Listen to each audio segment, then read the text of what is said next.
What's up? Honor26 here to give you my Ring of Honor live review from this weekend. I attended a TV taping where they taped 4 weeks of television in Baltimore, Maryland. I think it's going to air from the week after this one and then until February 11th is where these shows are going to air. No pun intended here, but it was actually a real honor to do live results tweeting for ProWrestlingPonderings.com. I'd love to do it again anytime I get the chance to, so that was really cool. And these results will include spoilers, so if you're trying to avoid them, this is not the video for you. I actually got to the show a little late. The traffic was the absolute worst I'd ever seen it in this area. I left 2 hours early to make under an hour drive, and I didn't get there until the end of the first taping, so I missed the first 3 matches on the show. One of them, I believe, was a pre-show match, but and also parking was kind of bad around the arena. There's a little bit of limited parking, and it's like a neighborhood around it, so there's only street parking, and there wasn't that much available with all the people who live there. So if you're going to go to the February 4th taping, which I will be at with my father, I'll actually be second row. I was actually first row for this taping. I recommend getting there a little bit early. But with that said, I really am going to be shocked if I'm not all over TV for the not the first week of TV that Baltimore airs, because I wasn't in my seat yet, but for the next 3 weeks and then maybe on without however the February 4th taping goes, you will see a ton of me. There were several things that happened right in front of me, and I should be right on TV a lot. The first maybe pre-show match that happened was Devin Storm versus Antonio Thomas. I heard this was just an okay match, just let these two go out there and do their thing for a little while. And I think they wanted the crowd to know who Devin Storm was because he appeared a little bit later in the night, so that's why I'm guessing they put these two together. And then I think to start the first taping, we had Eddie Edwards versus Mike Mondo.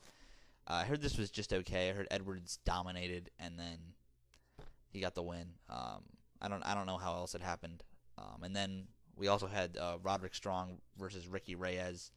I heard this was also kind of squashy. A little bit more offense for Reyes than Mondo got, but I heard it was pretty dominant from Roderick. And then we got to I walked into the arena a little bit late in the first TV main event, which was Matt Jackson versus Kenny King with Nick Jackson and what's his name, Red Titus on the outside. Red Titus came to ringside in crutches, and that did come into play in the match. This match was actually very, very good. Proves I think if both the Young Bucks didn't have the other one there, like they weren't brothers or something, they could be very successful singles wrestlers. Both of them are very good. I don't think they could be like world champion or anything, but they're still very good. They're definitely better with their partner, but Matt Jackson looked very good here, and Nick has had some great singles matches in the past, like the one he had in Chikara. That 4-way in Chikara was fantastic a couple years ago, King of Trios, but he was in that. So, but still, it led to a little bit of a screwjob finish. Nick hit Kenny King with one of Rhett's crutches, and Matt Jackson won. Then led to a brawl. Basic stuff. It looked very, very cool. Kind of just being there, but basic stuff. I expect this feud to continue between these two teams. Then to start the second episode, we had Tommaso Ciampa versus TJ Perkins. This is where you're gonna start to see me in my seat. Ciampa looked pretty good here. This is basic stuff. Perkins looked all right. I mean, they set it up so it looked like Ciampa was gonna win, and he did win fairly easily. I mean, I think Perkins, because he is a signed roster member, should have gotten a little more offense in, with kind of Ciampa looking a little more impressive by beating him. Therefore, with that, it was a little bit too squashy for my liking. I mean, if it was against Joe Schmo, I mean, I would have been okay with a total dominance, but because it was Perkins, I mean, something similar with like what happened with Michael Elgin at Final Battle would have been, more my taste. But this was okay. Ciampa's finisher looked very impressive, as it always does. But sitting first row, it just looked totally brutal. Or maybe it's just how Perkins sold it. I don't know. Maybe Perkins sold it better than most people ever have, but it looked fucking great. And then we got to the port where people had to know Devin Storm. It was originally going to be Devin Storm versus Grizzly Redwood. Then the House of Truth came out, all three of them, Martini, Michael Elgin, and Roderick Strong. There were a lot of Willy Wonka chants directed at Truth Martini, which he really actually did look like Gene Wilder, so that was kind of funny. But then Martini turns to Devin Storm and says, I can give you $500, and then you and Michael Elgin takes his place in your match, or you're gonna get beat down by Michael Elgin or Michael Elgin gonna get pissed off or something like that. So then Devin Storm leaves. Michael Elgin takes on Redwood and beats him fairly easily. I was actually surprised how much offense Redwood did get. I wanted him to get less because Elgin needs to be billed as a monster with him having a world title shot in his back pocket and then being, I think the breakout star for this year. He definitely needs a little bit more better performances out of his opponents to let him squash him than this. So it's fine. Then next match was Davey Edwards. Listen to me. Davey Richards and Kyle O'Reilly versus Caprice Coleman and Cedric Alexander. Davey Richards and Kyle O'Reilly are now a solid tag team. They announced after this match called Team Ambition, and that left a lot of questions of what happens to most certainly Adam Cole because of Future Shock, and we got that answer later in the night. And then kind of Eddie Edwards, even though they set it up as this is Edwards and Richards will no longer be teaming. But this was the match of the night. Caprice Coleman and Alexander looked great. I was very, very impressed by both men. O'Reilly looked great, and Richards was his basic self. So I'm expecting a great TV match out of this one. Definitely one of the better ones they've ever had. And I think this is the match that really, really got Coleman and Alexander over. And because of this, I thought one thing I want to add: this crowd, and I'm not trying to seem biased here, but this was a very, very good crowd. Into every match, they made everything seem important. A lot of fans brought streamers, including myself. And then also, the arena looked very, very good. I think it looked better just based off of because they had a live TV link on the Titantron, or not Titantron, on the entranceway that we could see, and it looked better in person than either the Louisville or Chicago arenas looked on TV. So it was very cool. And if those of you who've seen the Chikara show, where this is the same arena where the Chikara show with Manami Toyota took place in Baltimore, hands down, Ring of Honor did better with the design of this arena than Chikara did. I mean, Chikara really didn't dress it up at all, but Ring of Honor made it look really, really cool.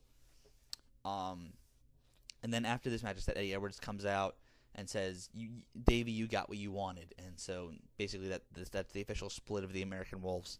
They'll never team together again, even though it was kind of obvious they never were anyway, but there's that. Then we get then they announced the intermission. They're coming back February 4th. I'm going to go. I already told you that. Then we got to start off episode 3, we got the ROH TV title No Limit match, Jay Lethal versus Mike Bennett. This match was okay. It could have been a lot worse.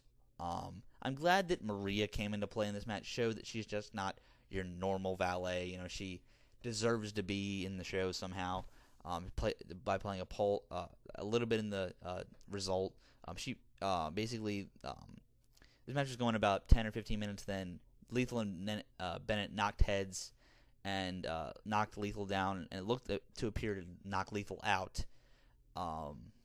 But then Mike Bennett was staggered on the ropes. Maria goes up on the rope, up on the apron, and pushes him onto Mike Bennett, pushes him onto Jay Lethal, and then makes Turner makes the count 1, and then Lethal reverses it into a roll up, and he gets the 3 count, retaining the TV title. So it was an okay match, okay finish.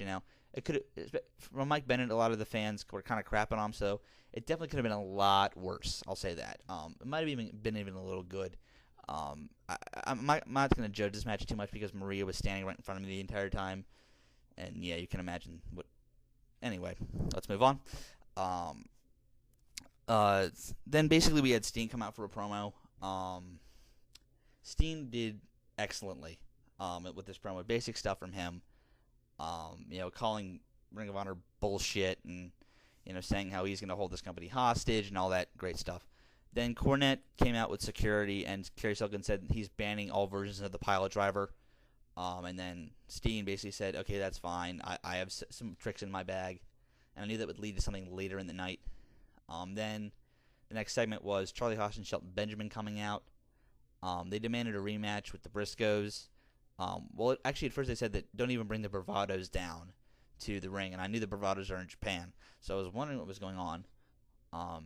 They demanded a rematch with the Briscoes, and they said they're holding this show hostage until they get the rematch. They eventually did after Jim Cornette came out, and then referees came out. The Briscoes did come out, and they got it. this match was actually going along quite fine. No botches, nothing like that.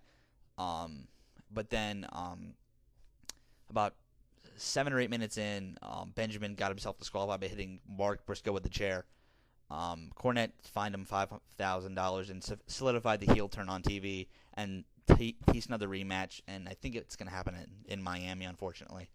So even though I think it should happen sooner than that and get and do something new with World's Greatest Tag Team than chase the Briscoes, but that's just me. Then we had, and that was the third TV main event, and then we started with the 4th episode. Started with Eddie Edwards versus Kyle O'Reilly. Very, very good match here, actually. A lot of great mat wrestling here. O'Reilly looked impressive. He actually got a cut under his lip during this match, or in his mouth somewhere. He was definitely bleeding from the mouth. And then Edwards looked really good here as well. A lot of great stuff between these two. In the middle of this match, Adam Cole came out and was cheering for Eddie, and then Davey came out. Actually, Davey came out first, and then was cheering for Kyle, and then Adam Cole came out and was cheering for Eddie, which threw me a little off guard. And then it set up a future. I think it's going to take on the February 4th taping a Edwards and Cole. The first match is a solidified tag team because that they had a promo after the match, which solidified Eddie Edwards and Adam Cole as a new tag team, along with their first opponents probably being Kyle O'Reilly and Davey Richards. They set up a match where it would be Cole and Edwards versus O'Reilly and Richards. I hope that happens on the Baltimore taping because I'd love to see that live. That sounds amazing to me. But so basically, no more Future Shock, no more American Wolves, and basically we have Davey and O'Reilly and Edwards and Cole now. So I don't think Edwards and Cole have a name yet, but I'm pretty sure they will soon enough. Then we had Steve Corino come out to do commentary for this next match, which was Mike Mondo versus Matt Taven. I could have guessed. Steen interjected about 4 or 5 minutes in. Comes out, hits an F5 on both Matt Taven and Mike Mondo. Sets that up as his new finisher. Then calls out Steve Corino Sting on commentary, but they didn't fight at all. I'm thinking they're going to have another match.